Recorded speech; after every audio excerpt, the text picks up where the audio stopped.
Welcome to Quarantine History of Otter Tail County. I'm Chris Schulke. Today is part 2 of our exploration of the Cutlerites and the settling of Clitherall, Otter Tail County's first permanent settlement. In the cold early morning of January 16, 1865, a second and larger group of Cutlerites were preparing to leave their southwestern Iowa homes to join the scouting party that had left in October and were wintering in Red Wing, Minnesota.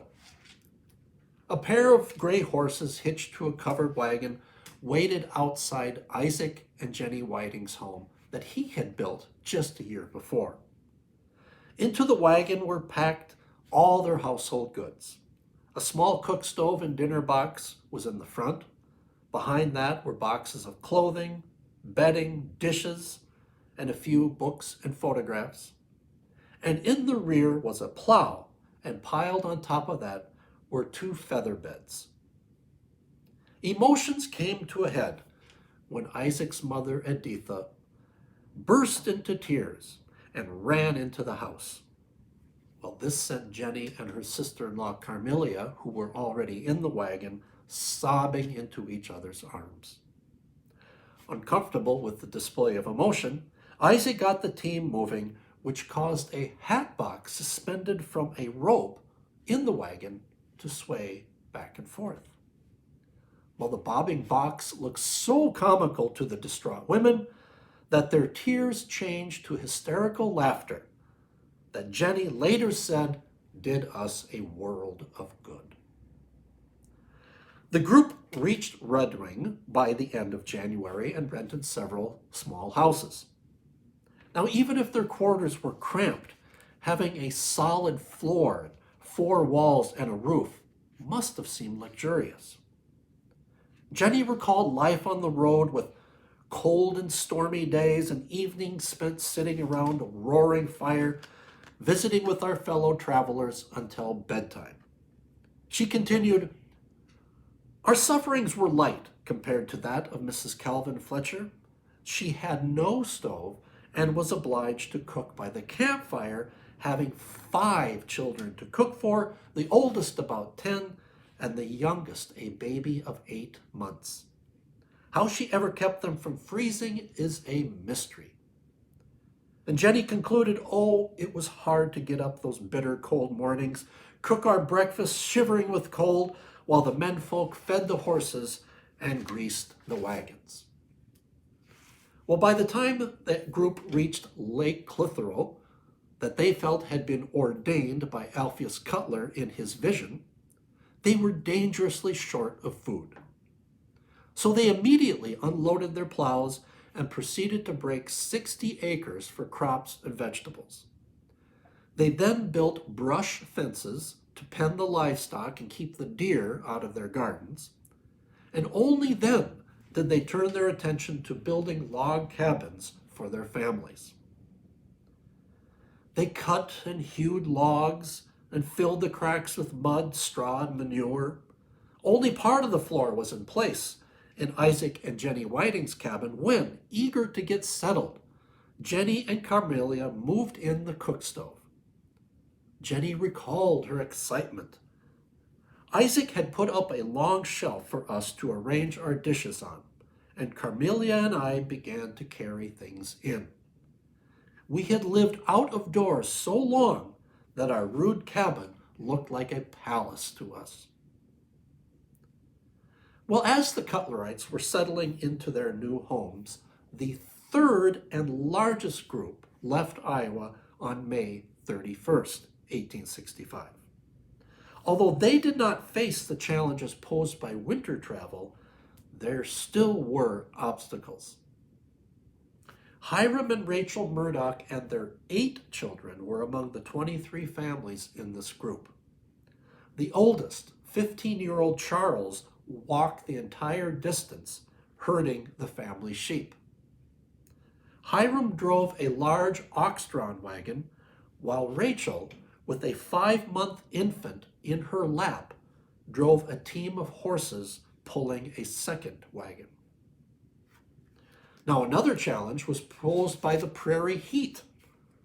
Lurit Whiting said, "I can never forget how the dirt would cut our faces when the wind was blowing hard across those long stretches of prairie, especially if one was on the side of the herd where the dirt cut loose from the cattle's feet. The weather was intensely hot, and sometimes our sufferings were quite severe." By the time everyone was together later that summer, there were about 120 men, women, and children. And that fall, the Cutlerites harvested and put away all that they could for the winter. Their cabins, however, were simply no match for an Otter Tail County winter. Their chimneys were made of sod and sticks, and the fireplaces radiated little heat. Zerua Sherman said her family's cabin was so cold that a loaf of bread placed next to a blazing fireplace froze solid and had to be cut with an axe and steamed before eating.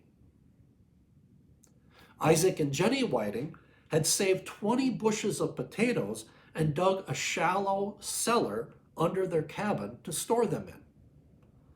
The first cold spell froze the potatoes as hard as rocks.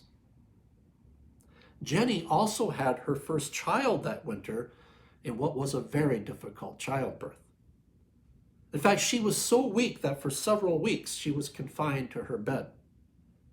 Well, one night, Carmelia, who was caring for the baby, made her bed on the floor in front of the fireplace.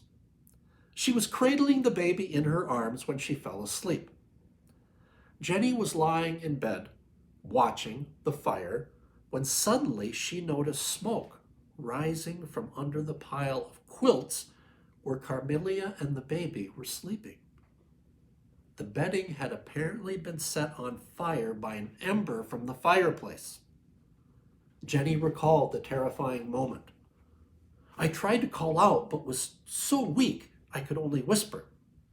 I expected any moment to see the bedclothing burst into flame, and we would all be burned alive." Fortunately, the baby cried, waking Carmelia, who discovered the ember had burned through every quilt and was about to set her feather bed on fire. She stamped out the ember, and disaster was averted. By March, there were 3 or 4 feet of snow on the ground. The Cutlerites had run out of hay for their stock, so they had no choice but to cut browse. Browse consisted of small trees, shrubs, bushes, anything that could be cut and put out for the animals to eat. Now the horses and cattle survived, but many sheep died as they simply could not move about in the deep snow. Well, fortunately, there was plenty of fish and game to hunt. "We had plenty of fish and venison and had no thought of starving," recalled Lurit Whiting. In addition, the woods were full of foxes, mink, and muskrats, which they trapped and sold the pelts to a Native American trader from Crow Wing they called Lying Jack. Said Lurit, "Well, he was a jolly fellow, and he gave us a good price." In order to have enough flour to last until their first harvest, the community sent Sylvester Whiting to St. Paul by ox team. He was given $10 in community funds to buy flour and other supplies. Sylvester hunted along the way and collected the pelts. And when he returned a month later with a full load of flour, he still had the original $10. He had paid for everything with the pelts that he had saved during the trip down. The flour lasted until some buckwheat ripened. This was then threshed by hand, ground in their coffee mills, and made cakes from. Well, according to Cutlerite scholar and descendant Billoween Whiting Young, the Cutlerites appeared to be a destitute band of pilgrims, strangers in a strange land, facing daunting odds of survival.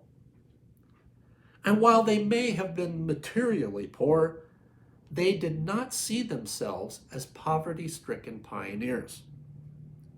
They believed themselves to be rich in spirit and in God's grace. They thought their lives were directed by heaven and their names known to God. They were a chosen people, placing their sufferings as a willing sacrifice on the altar of the Most High. Well, next week, we conclude our series on the Cutlerites by examining the unlikely namesake for Otter Tail County's first permanent settlement. Stay safe, everyone, and we'll see you next week.